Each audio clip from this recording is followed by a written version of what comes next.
All right, I want to thank you everyone for joining us today as Sporty's Right Bros collection is bringing you a special webinar where we're sitting down with current Sporty's Cessna Citation 2 pilot, Don Wykoff, and we're going to learn his aviation journey and go through his military and commercial experiences.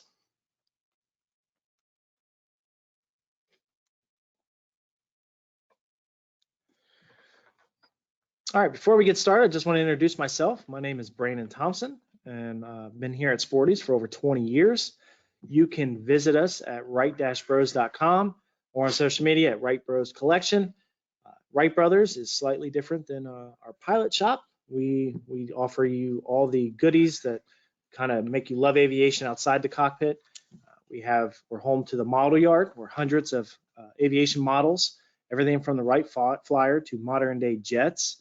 And with the model yard, we just kind of like to give you a little bit of history of these aircraft and a little bit more information about the aircraft and the models that you will be looking at. We also have a fantastic apparel line, home decor line, and other things like that. And in the picture here is one of the pieces of apparel that we offer. Now, before I introduce you to Captain Don Wykoff, it was kind of interesting today. Don and I actually just landed. I don't know, Don, what would you say, 20 minutes ago? Yeah, right around 20 minutes ago, you bet. Yeah, so we took a little business trip up to Wisconsin. There's a little event going on there, about 46 days. So we took a flight up there, and Don, what do you think of that flight? That was great. It was nice. You know, it's interesting, as many of you probably have seen in the news with this kind of the haze and the air quality being lowered with the Canadian wildfires. So probably the only thing that was really a little different on the flight was climbing out of Claremont County here as we headed up to Wisconsin. Greatly reduced visibility, and then it was still a bit lower, a little clearer up that way. Guys up there were saying they kind of forecast to come back in, but overall a good day for flying. It was clear beyond just a little bit of reduced visibility. So nice day to get up to Oshkosh and get a little business done before things get really busy up that way. All right, well, since we've gone into it, let me give you a little bit of background here. Here is a picture of Don. And Don, if you could give us a little story behind this picture. What are we looking at here? Yeah, so what you got there is I always jokingly refer to this to friends as this is Mrs. Wykoff's time machine. Right at the beginning of the COVID experience, for the lack of better terms, we have kids and grandkids that are out west Texas area, and we've been making a series of 15 to 16-hour car rides to go out and see the little guys. And when we're back kind of bunkered in the COVID era, about ready to go out and do another one of those trips, my wife makes it completely out of left field, right field, your choice comment of, hey, what about an airplane? At which point, being the good lifelong pilot that I am, I go, let's talk about an airplane. What are you thinking? And we ran through, and what you see there is just a picture of me. Actually, probably about a year ago. I'm not sure I was coming back from War II, but kind of the little selfie flying along, enjoying the day, and that's a 1988 Beech A36 Bonanza that we used to get out and see the kids, grandkids, and a circle of friends that normally are 8, 10, 12-hour car ride away, can be into the 2, 3, 4-hour flight range away instead, and really can get out, see them for a weekend. We can have fun flying, kind of combine a little fun and a little flying fun at the same time. So that's the picture you got there. Nice day of flying on that day and enjoying life, if you will.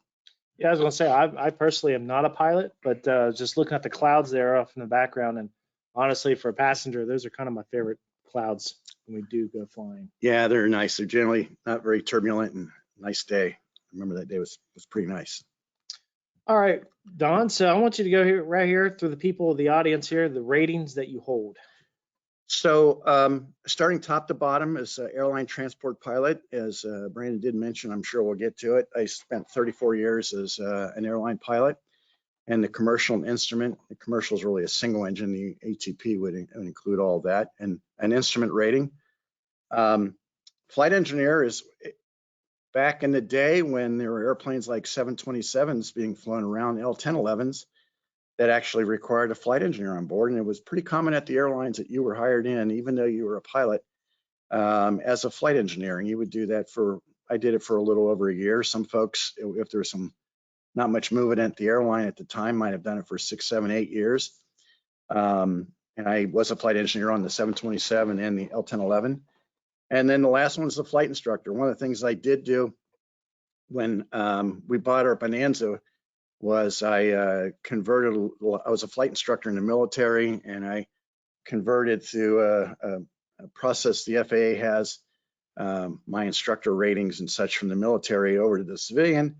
And by doing that, what it actually did is it kind of got me back in the books, got me a little more proficient on the general aviation stuff, which I hadn't done in quite a few years. So, hauling the precious cargo around of wife, kids, and grandkids, I wanted to make sure I was always on top of my game. And one of the best ways for me to do that was to hit the books in a flight instructor qualification type deal. So I'd be on my game when we were out flying around. Yeah, I'll be honest, working here at Sporty's, obviously there's a large group of flight instructors here, and I've always admired you guys because I cannot stand bad drivers. Flight instructor, you guys, you have a good job on your hands. So I respect you guys. You guys definitely go through it. All right, so let's go ahead and get into, all right, there's a long list here of some planes that Don has flown. And if you could, Don, just kind of let me go through those. Let me break that grocery list down a little bit into 3 pieces. The top airplanes there, the 172, Bonanza, and Baron, are all general aviation. I flew around here, really to back all the way up. When I was in high school, I worked here at Sporty's, and that's where I learned to fly. And I flew a 172 that they had here at Sporty's when I got my license working here. The Bonanza, obviously, we just talked about that. And I'd had a little Baron time right out of the military into the early airline time.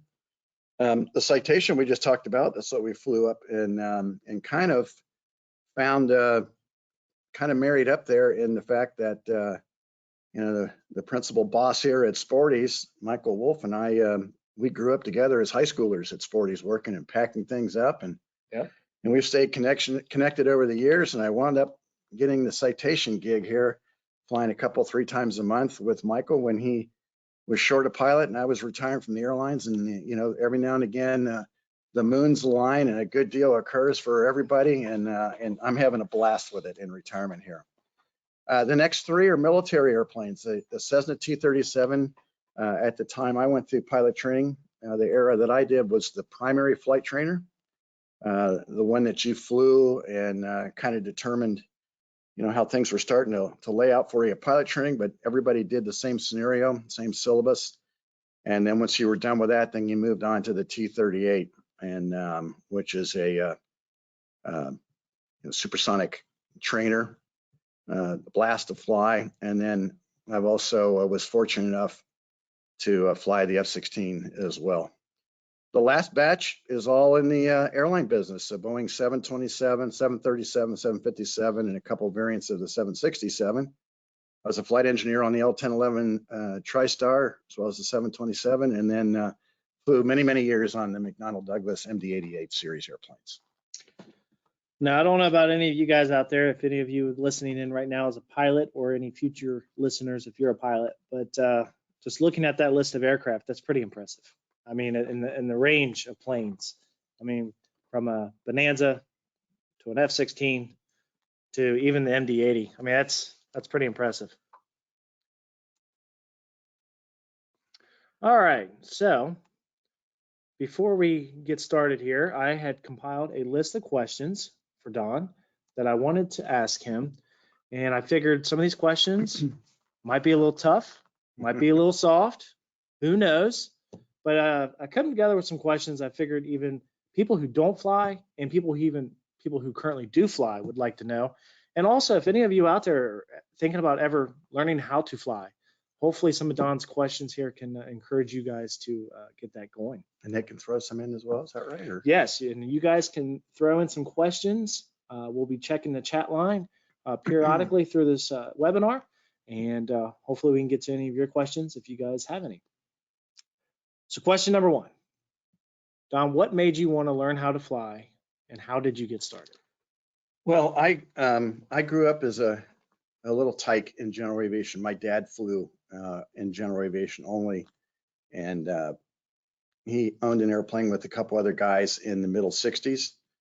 And so through those kind of earlier, more formative years, I just used to go, sit on cushions and sit in the right seat, see if I could see over the glare shield, and really got the itch to go fly along those lines. And, that's kind of what drew me into it.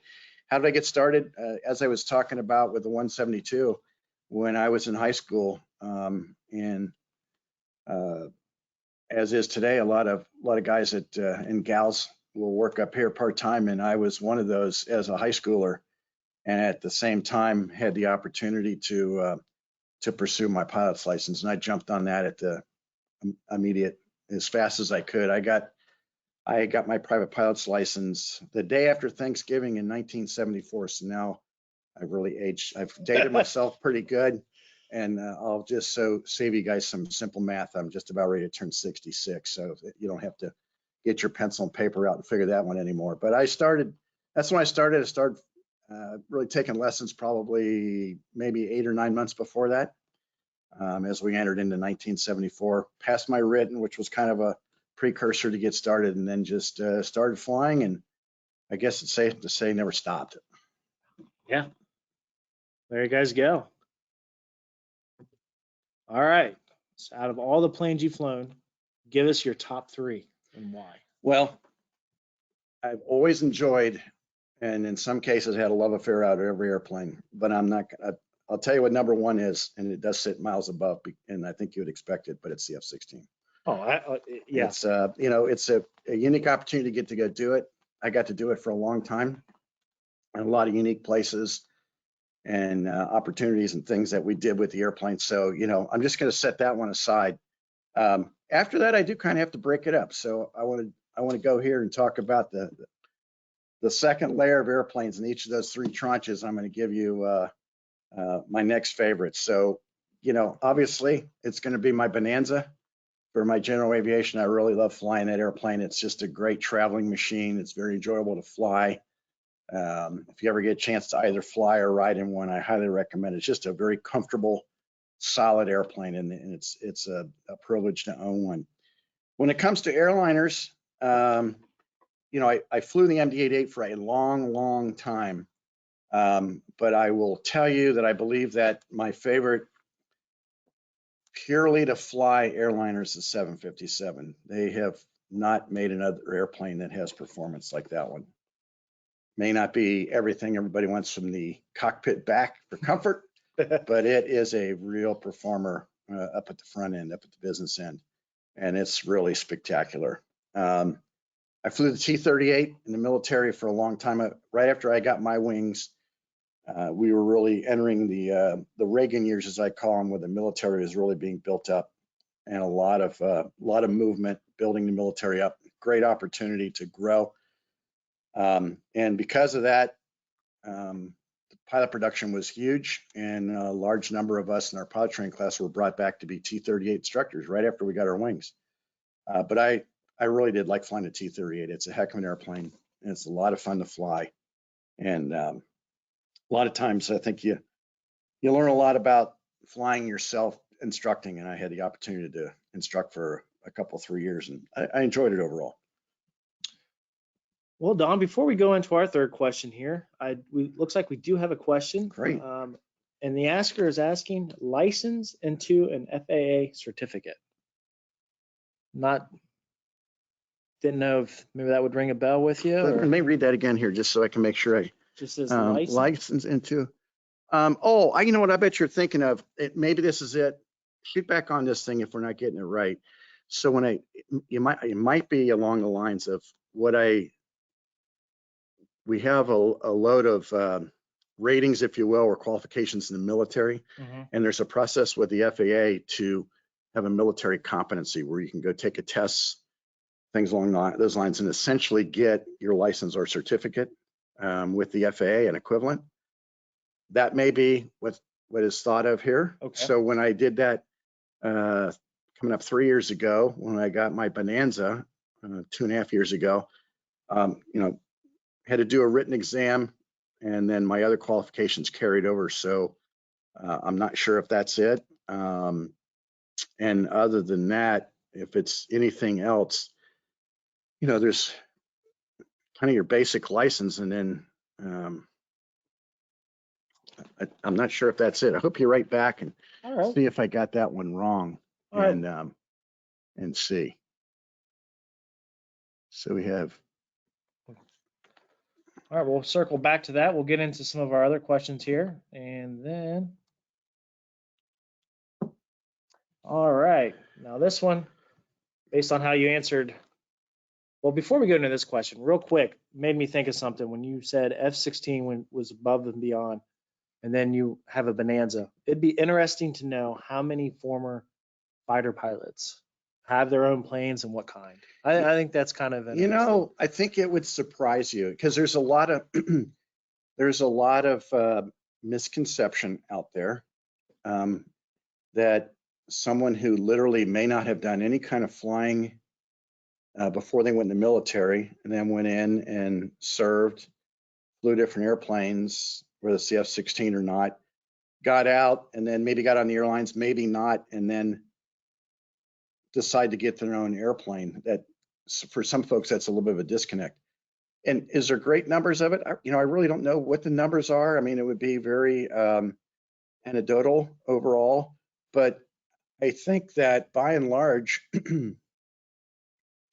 I think the numbers would surprise you, the number of folks that have done that. And answer what kind of airplanes? I think it's the same thing as if you're deciding to buy an airplane yourself. Mm-hmm. You have to answer, this is what when I did my research, the person that gave me the most and the best information was, what's your mission? What do you want to do with it? So it kind of depends. Someone that maybe flew a fighter and they have no desire to take it cross country and do anything, you're going to fly around local. Maybe they want an aerobatic airplane and get up, fly upside down again. And kind of an acro thing, and then other folks maybe something that's going to be not that far away, tail draggers and that, and then other folks that are like me that kind of wanted to use it as the time machine, the ability to have a little more freedom and travel. It's funny you say that because when I first started here at Sporty's, we had a famous race car driver at the time who stopped in, and we all got to ask him a question. And one of my questions was thinking this race car driver had to have some kind of Lamborghini, or I was like, what kind of car do you drive? And he looked at me and he said, a Suburban.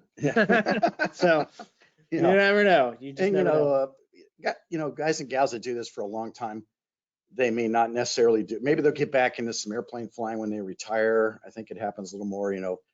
The old adage of it's, like the postman wants to take a walk on his day off. So sometimes folks that are flying full time all the time maybe not want to necessarily go out and fly. For me, I still like to just physically fly an airplane. I always have, and combine with it's just we're one of the few places on earth that you can really just go out and travel around your country with a great sense of freedom. Very responsibly, very professionally, but you can go, I want to go over here, maybe I take a vacation, or I just want to go up here on a nice day and have a hamburger and then fly back and enjoy the process of just flying and the experience and such. So it's a very unique thing that we have in the United States for that. It's pretty cool. All right. Now, I'm not sure if you have one of these, but out of all the planes that you've flown, which one is your least favorite and why? Well, it is hard to say because I have enjoyed every airplane that I've flown. However, since you're asking, I would say that on that list is probably the T-37, and I'll explain why. It's not because it's some awful airplane. It is noisy. It is hot. It is not very comfortable. But even pushing that aside, you're a new person going out and learn how to fly. It's really more towards when you go to pilot training, regardless of what your experience is, getting all the gear on, going out to a hot flight line and sitting in with a very specific experience is the great equalizer in many cases. And I think it's much more the scenario than it is, it's what everybody does. It's what you do. And when you look over your shoulder, you go, I'm glad I did it and I'm glad I'm done with it. And unfortunately, sometimes the airplane will get mixed up in that comment a little bit. And I think that's the way the tweet is too. All right. I don't like being burning up either. Yeah. Thank you, AC. All right. Let me back up here. All right. Now, this one is, let me get this out of my way here. Has there been a flight where you got a little nervous? And if so, what was it that made you nervous? I'll just nervous being in, it was busy and it was going to be interesting to see how it turned out. But I flew the F-16 as a reservist also, overlapping my airline years. And we practiced all the time. It's a single engine airplane. And, you know, we practiced a lot of procedures for if you had an engine failure, and practice our simulated flame out approaches and things along those lines. Well, I had one day give up the ghost, and I had to do a flame out approach, and only without the simulated and actual. And it wasn't very close to an airport per se. I kind of just, quite frankly, just barely made it back in. So, you know, a little nervous, a little busy, a little, you know, wondering, working as my way all the way in. And, you know, we cinch ourselves down pretty tight in an ejection seat because you want to be very strapped in if you ever have to eject. And all I remember is by the time I did finally get on the ground, I think my legs were numb because I probably cinched my lap belt down so many times on the way in, thinking I might have to jump out of the airplane on the way home. So that one was a little interesting. But so like I like to say is I don't have a glider rating, but I have maybe 10, 15 minutes of glider time. It's just not in a glider. All right. Luckily, we're just going through the questions right now, but it does look like our audience view might have gone out for some of you. Uh-oh. So I apologize for that. Hopefully we can get that back on. But I'll try to read out these questions a little bit slower so you guys can act like you're here with us. So this is question number 5. And it is, what is your favorite part of flying and what is your least favorite part? Least favorite part of flying is the expensive cost of fuel anymore. But I think anybody that's flying airplanes right now feels the same exact way. The favorite part, really quite simply is, once again, I'll break it down into 3 parts, starting with general aviation and being fortunate enough to own an airplane. It's truly the freedom to get in and go when you want. And what comes along with that is a lot of times you have to make a decision about, okay, the weather's not quite good enough. I would like to see my grandkids, but it's not good enough to get there. We're gonna have to wait or leave a little bit early. So while you have some freedom, you do have a responsibility to fly safely and deal with the weather and all the other things along those lines. That really is the sense of freedom, the sense of accomplishment when you do go out and fly a really good flight. You kind of feel good about everything that you've done. And you know, I guess the least favorite part is really, I mean, I kind of joke about it, but kind of wish the gas was a little cheaper. I'd do a little bit more of it, quite frankly. You know, it's probably the thing now in general aviation is it's not a cheap venture, without a doubt. I mean, I'm not going to kid anybody, and I think that would be it.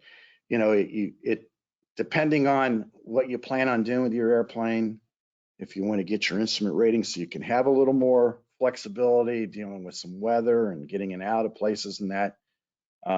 You know, it takes a lot of preparation. It takes a lot of, you know, you kind of have to have your game face on when you go. And, you know, I'm kind of wired that way from all the years, both in the military and an airline, to kind of have our ducks in order to go out and get the job done. And I don't do anything different than that when I fly myself around. I will say, as like today, I was just listening. I was in the back with the headset on, and you know, if you're not a pilot and if you've never taken any flight training, you know, it's not like a car. You know, just hop in your car, you start it up, turn your radio on, turn your AC on, and you're off to go. You guys, there's a lot that goes into the pre-flight and just the radio communications and the checks on the aircraft. That there's definitely something there. I mean, you can't just hop in and go. All right, so let's go here to the next slide of next set of questions. And then at the end, I'll check your guys' questions and hopefully can get some of those answered. Once again, apologize. It looks like the screen for some of you might have has frozen on question number 3, but I'll do my best on slowing down the questions and making you guys feel like you're sitting right here with us. Question number 6, do you have a favorite route that you've flown? I finished up in retirement flying international operations to Europe, and you know, I would have to say generally I really enjoyed doing that at the end game. You know, prior to that, I did just a lot of flying around the U.S., the Caribbean, Alaska, things along those lines. I've not spent a lot of time flying to the Pacific. It was much more European oriented. You know, you just can't go wrong with any of the standard wonderful Western European cities. They're just magnificent to go. Or generally our profile on any of that at the airline level was you'd fly in. It's an all-night flight eastbound, land at anywhere from 6 to 8, 9 o'clock in the morning. And you would generally have 24 to 26 hours off and then come back home. So you had a little time, get rested up, but also some time to go out and enjoy the city you would spend some time in. So I would say overall, that was probably my most favorite flying. All right. All right, next question is, when you take off, do you still get butterflies in your stomach? So I don't know so much butterflies, but it's still exhilarating you know, more or less to get rolling down the runway, knowing you're probably heading off somewhere you're really looking forward to going, and then just the kind of the miracle of manned flight takes over. And, you know, even after all these years and all the hours doing it, it's still pretty cool, to be honest with you. It's still, you know, I don't know if there's this, it's not the same exhilaration from the first time you get to go out and fly in a 172 and then solo on that. But the enjoyment level is just different, and the exhilaration is kind of a little different, but still very enjoyable. All right. Now, what is the hardest part about landing? So landing probably is the hardest part, and it's the most fun part in my book. It's like a lot of things flying. The most important thing to do is knowing where you want to have the airplane go and you putting it there. And it all comes to a boil in the most finite spot when you come into land. You know, it's not just exactly lined up down the runway. It's not just, you know, coming in at the right glide path. It's also coming at the right speed, having everything lined up the right way. You having, you know, a very strong control of the airplane. And, you know, you spend a lot of time in the pattern on any airplane you've ever flown, learning how to do that the best. So, you know, the hardest part about it is just, where do you want that airplane to be? And being very direct and under control to put it there.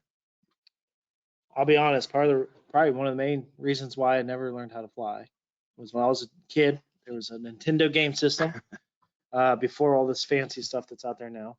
And there was a game, Top Gun, and you had to land your jet on the aircraft carrier, and a little opening would open and the screen would kind of move and move. And I never successfully landed that aircraft. So I don't know if that was just my ability to land or just me being 5 years old. All right, so this one is, what is your favorite airplane of all time? And is there a plane you'd wish you could have flown, which probably is the same answer, but yeah, so yeah, the favorite one. plane is, I mean, it's just, you know, how could it not be? It's just an incredible opportunity. And still, even though the airplane's been around a long time, it's still kind of a small club. What would I like to have done? You kind of just said a little bit. If I could have figured out, I mean, I have some friends that did it, they did an exchange tour. I loved flying the F-16. I think it's a great fighter. I still think it was the best one of its era. And there's obviously the newer 5th gen air fighters that are out there that are unbelievable. But I got to be honest with you, I think I'd like to fly a Hornet off a carrier too. I think that would have been pretty cool. Yeah, that would definitely be something exciting to do. Even though I'm not a pilot, if I my favorite of all time, obviously growing up, SR-71 Yeah. and the F-117. I just think it would be awesome to be able to hop in the cockpit of one of those and take off. All right, and last question before we get into, we do have another attendees question. Great. But we'll go into this last question here. All right, so if there's anyone listening to this that is thinking about becoming a pilot, what advice would you give them? I'll tell you what the number one thing, and I'm going to build upon this.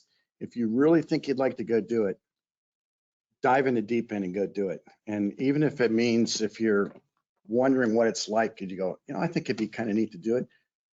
Go out to the local, come to some place like Sporty's and go take a ride with somebody and let them explain what the heck's going on and what the path to go get your license is. And then, and it doesn't matter where you've come from, what you've done, anything along those lines. None of those are really barriers. If you really want to do it, that's the only thing you got to have is, I'm going to go do this. Because I will tell you right now, there will be multiple times where you'll go, I don't know if I can do this. And the answer is, you can do this. Or, do I have the time commitment? And I will say also that regardless of what you do and path and et cetera, it'll require you to sit down. There's an academic component and learn the rules and, things about learning the systems on your airplane. They're not hard to learn. They're just different than your car, but you need to know how to take care of them and what is happening with your airplane. And then just the process through. And the last part that goes with that is, it's the old saying, how do you eat an 800-pound elephant? One bite at a time. If you look at it as a whole from start to finish and just look at this thing, you'll never go to the airport. If you look at it and go, well, I'm going to go take a ride and I want to go do that. What's my next step? What's my next step? What's my next step? The next thing you know, you'll be done. Oh, there you go. One bite at a time. So hopefully, and also you had mentioned, get out to your local airport and take a ride. I believe Michael mentioned in the airplane that this weekend at Sporty's, there'll be some Young Eagles flights. Yeah. So if anyone out there is close to Claremont County Airport, to Sporty's Claremont County Airport, hey, bring some young future aviators up here and they'll get a free flight. Future's ripe, whether you're interested in making a career out of flying airplanes, whether it's airlines, corporate, whatever, or maybe your kids do if you're a parent on board with some kids. It's really, you can have a very nice career. And as the old saying goes, if you're doing something you love, you never work a day in your life, right? And I've flown professionally now for about 43 years, and I'm not sure I've gone to work yet. Let me put it that way. All right. Now I think I've figured out probably the earlier question. Oh, good. I was able to scroll through here and actually read these a little bit better. But I'm going to start from the one that just came in. Looks like the question is there a too old to start flight training? Negative. Absolutely not. And if you can pass a physical, and if you're willing to put the time in and you still kind of have some good reflexes and things along those lines, absolutely not.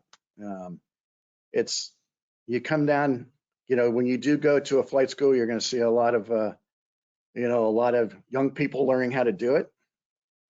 But that absolutely does not mean that you shouldn't be doing it if you're a little further down your life path, if you will. And if this is something, 30s, 40s, and 50s, you just go, man, you know what? The time is right. And I have some resources, that you should never shy away because of your age. I will say in my 23 years here at Sporty's, our flight students are upstairs. We see them all the time.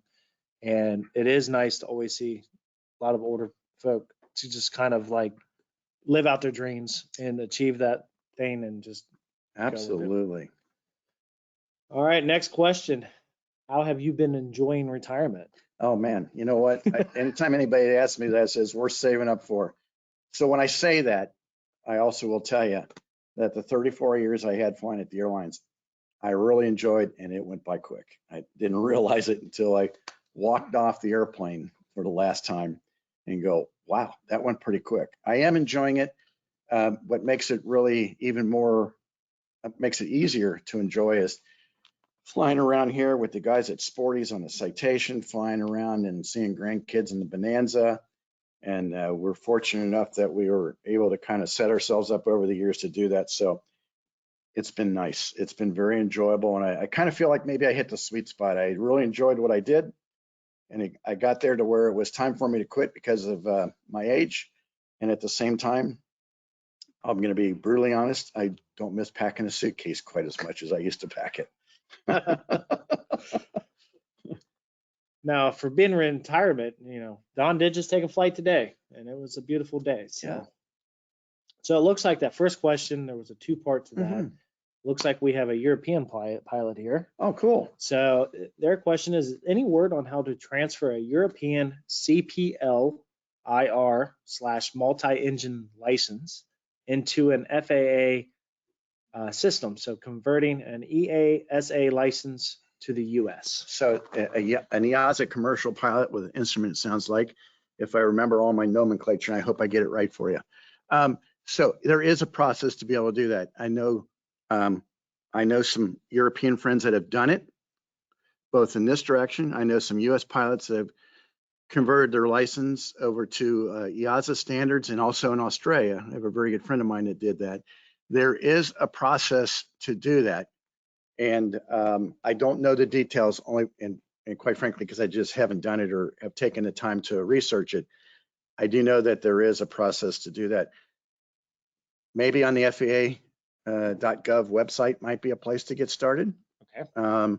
Or maybe someone here later on, you shoot an email to Brandon or something, we can find a place for you to go do that. We definitely have the resources to get you some answers. But the short answer is yes, I believe that you can do that. All right, and then we got another question here. All right. First of all, congratulations on soloing. But we have a person that says, I'm 64 and I just soloed in a 1956 straight tail 182, which I own and love. How much time a week do I need spending in a solo training to be moving forward and be advancing? Well, first of all, once again, congrats. That was a straight tail 172 that we had, that was here at Sporty's that I learned to fly in. So I have a lot of fond memories of doing that. How much time can you scroll down? Spend in solo training? There's, as you know, there's an amount of solo time that you need to have to move forward to get your license. And in answer to your question, working with your flight instructor, obviously, a lot of, the solo flying is, in my opinion, is about getting confidence. You getting comfortable and flying around by yourself, doing the things to get out, get the airplane off the ground, go out to the area and practice some work. Later on, if you're doing cross countries, maybe, you'll have a series of solo cross countries and stuff. But I think it's good, and particularly since you own your own airplane there, that you got a great machine in to go out and be able to do it. But I think what I would recommend as much as anything is to sit down with your flight instructor and ask him exactly the same question, because he's flying with you, and develop a plan to get to an end spot. So I think that when you're training, growing up predominantly, I grew up in general aviation, but my predominant instructional and things along those lines were in the military, where we're very heavy duty with a syllabus and meeting standards. So, and having a plan to get to the end game, I'd recommend you chat with him and go, hey, this is where I want to be. How much do you think I ought to be flying solo in addition to that? Okay. And move on and have a plan. I think more importantly than anything, have a plan. These are some good questions. Yeah, they're outstanding. And you're welcome, and hope you do keep in touch for the information on the European pilot earlier. Yeah, you bet. All right, so we're going to go on to the next screen. If any of you guys have any other questions, I will be checking this. The audience view keeps going in and out, so I think some of you are seeing this, but for those that are not, the next slide, I'm going to show you some images of Don's aircraft that he has provided. If you do not see them today, this webinar will be live on the Right-Bros website in our blog section, and also on YouTube, our YouTube channel. And also, if you need to, shoot me an email at bthompson@sporties.com, and I can always send these images over to you guys, just so make you guys feel like you're involved and you can see everything that we're seeing. I am getting a good audience view, so hopefully you guys are able to see this. All right, I'm gonna go through each and every one of these pictures, and then I'm gonna let Don have the floor. Tell you what, yeah, just throw them all up and I'll roll around the screen a little bit and talk a little bit about each one of them. A couple of them are kind of stock photos from flying day. Okay. So I'm going to start upper left-hand corner and roll around a couple things just to kind of describe where we are. Talked about, kind of my favorite airliners in the upper left corner. It's the 757, and it's a magnificent airplane to fly. And it was a lot of fun, very, very capable. Get off of a shorter runway and climb right up for longer distances, including across the North Atlantic to Europe. Very wonderful. Center one is the Bonanza again. That was actually the buddy of mine took that the day I brought the bird home after I bought it, which was in July of 2020. And everybody knows that wonderful year. So it was pretty cool to bring that bird back home and get started with our little love affair with her as well. Upper right corner. Now you're going to go, oh, this is really interesting, Don. So exactly why do we have two airliners look like they're flying in formation?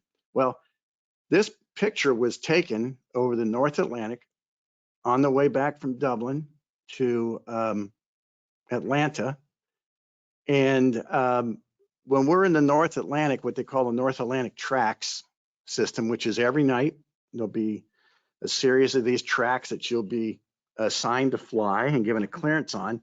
And then you have vertical separation on the tracks of just in 1,000-foot intervals. And we're obviously in the same track, but what we do is we do an offset procedure, so we're not flying in each other's wake, turbulence net. This picture was actually taken by an American Airlines 777 that flew by us. He was flying at a little faster speed than us. We maintain a little an inter-flight frequency that, in case you want to ask somebody out or find a ride report in a different area, just literally it's almost like a CB channel where you just, professionally ask things. And when this guy came up by us, all he did was say, smile. And he took the picture and then he says, what's your email address? And then he sent that picture, which I think is pretty awesome. We're all cruising along at a little different altitudes. He was 1,000 feet above me, and that Thompson's flight Airbus is 1,000 feet below us. And the American flight was on the center line. I was a mile right, and the other guy was 2 miles to the right of the center line, which is all kind of in procedure. So kind of a cool picture, here we been there, done that type of picture, which was really pretty neat. Kind of rare. And what I find interesting is you mentioned you guys are about 1,000 feet. Uh-huh. I mean, just at first glance, I would think that, you could just look outside the window and he was right there next to you, but yeah, 1,000 feet, there's some distance there. Yeah, and 1 mile apart. So Wow. it's kind of, it looks a lot closer, doesn't it? Yes, it does. Yeah, it's kind of cool. Below that is kind of a neat picture. I think I took that. I was a T-38 instructor. At the end of the syllabus when I was as a student and then as an instructor, at the very end before you get your wings, there's a series of called four-ship formation flying training. And we would go out, 4 of us, and initially when you do it, it's 4 airplanes, 4 students, 4 instructors. And then as you go through, you would get cleared solo. You're, as a student, you're just about to get your wings, so you're getting pretty good at doing this stuff after fully immerse in the whole deal. And obviously, I was number 4. Had a good student. He kind of got up a little higher so I could get a good view of the airplanes down the echelon turn formation there. It was pretty cool. It turned out picture was probably from about probably 1983, somewhere in that neck of the woods. Oh, wow. Yeah, so it's a little older picture. Center went through 737 NG, flew that for a fair amount of time in the Cincinnati base. Had a lot of fun flying that. It was good. And then the lower left was, that's a Block 15 A model F-16. That picture was, my wingman took that of me. We were coming back from Okinawa back up to Kunsan, Korea, probably in the middle 30s. Just, I can't remember why we were down there, but we were on the way home and back up to Korea. It was a nice day, and he took a unbelievably great shot. It was not a cell phone shot because we didn't have cell phones back then, but that picture would have been probably early 1986. Wow. All right, so as some of you know, the F-16 obviously is the Thunderbirds, and the F-18 is the Blue Angels. Yep. Question for you, Don. Yeah, here we go. If you took the F-16 and you lined it up like a race car next to the F-18, and the green light hits, which one's winning? So I'll answer that question in two parts. It's like if you have a muscle car, depending on the rear end you have in it, one gets out of the hole good, and then the other one's got a higher top speed. The F-16 is going to get out of the hole faster, and the Hornet will go faster. And the reason for that is I believe, just like the F-15, it has the Eagle is the same way. It has what they call a very ramp, or a way to change the airflow into the engine. In the front of the F-16, there's nothing. When that supersonic air hits the beginning of the engine, it literally hits a wall. Oh, when you man. get up into the 15, 16 range, and it's just not going to go any faster. And if you can slow that air down so the engine can go, the airplane will go a little faster. So I believe the Hornet's got a little higher top end, and I know the Eagle does too. All right, Don, before I check out any of the questions here, is there anything else that you would like to share with our audience today? I personally want to say thank you for providing these images. It's really cool how some of these are your personal, actually, you took them or they're of you. Is there anything else that you would like to share? No, I tell you what, this has been enjoyable. I hope that everybody was online or that views it in the future enjoys it. It's worthwhile to you. I think the only thing I'll leave everybody with is, I like aviation's been good to me. So if, I like to try to give back. I don't think I've given back as much maybe as I've taken. And that's what's enjoyable about doing these kinds of things. If you have an interest in it, I really hope you go at least stick your nose under the tent and see what it looks like, and find a way. There's a lot of ways to do things. And whether it's for a career, whether it's for recreation, there's lots of different levels. They're all a blast. And one of the reasons I think I would say to go do it as much as anything is, and particularly backing all the way up, I have a series of great friends and great people from all the different pieces. And I'm going to, and while they're just great folks and love them to death, getting out and meeting people at small little GA airplanes and airports when we've been out flying around here recently is just some of the greatest, nicest people on the planet. Go fly and go meet them. Come out and see me. Can't wait to see you. All right. I agree. Aviation's been very kind to me, and I'm not even a pilot. There's something about the history and just being around these airplanes. If you have a local museum or an EAA chapter or a local airport, just drive up there someday and just sit there and watch the planes take off and take a look at history. Yeah, absolutely. So I'd like to first start off by saying a special thank you to Don Wykoff for joining us. Thank you for sitting down with us. Today has, I know, been a very busy day for you. And also I want to thank you to everyone who has tuned in today, and also to everyone who's going to listen to this in the future. Thank you for being a part of our Sporty's family.